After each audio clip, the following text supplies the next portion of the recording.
combining Spanish... I've been reading your personal statement, Paul. First, let's talk about your work experience in South America. What took you there? Was it to gain more fluency in Spanish? Well, as I'm combining Spanish with Latin American studies, my main idea was to find out more about the way people lived there. My spoken Spanish was already pretty good, in fact. So you weren't too worried about language barriers? No. In fact, I ended up teaching English there, although that wasn't my original choice of work. I see. How did you find out about all this?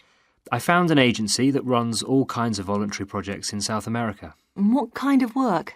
Well, there were several possibilities. You mean construction, engineering work? Yes, getting involved in projects was an option.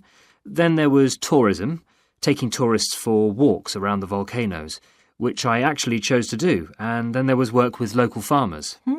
But you didn't continue with that project. Why not? Because I never really knew whether I'd be needed or not. I'd thought it might be difficult physically, but I was certainly fit enough. No, I wanted to do something that had more of a proper structure to it, I suppose. I get demotivated otherwise. What do you think you learned from your experience? It must have been a great opportunity to examine community life. Yes, but it was difficult at first to be accepted by the locals. It was a very remote village, and some of them were reluctant to speak to me, although they were always interested in my clothes and how much I had to pay for them. Well, that's understandable. Yes, but things soon improved. What struck me was that when people became more comfortable with me and less suspicious, we really connected with each other in a meaningful way. You made good friends? Yes, with two of the families in particular. Good. What about management? Did you have a project manager? Yes, and he gave me lots of advice and guidance. And was he good at managing too? That wasn't his strong point. I think he was often more interested in the academic side of things than filing reports. He was a bit of a dreamer. And did you have a contract?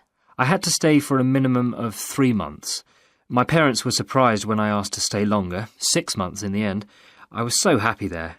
And did anything on the administration side of things surprise you? What was the food and lodging like? Simple, but there was plenty to eat, and I only paid $7 a day for that, which was amazing, really. And they gave me all the equipment I needed, even a laptop. You didn't expect that then? No. Well, I'll look forward to hearing more.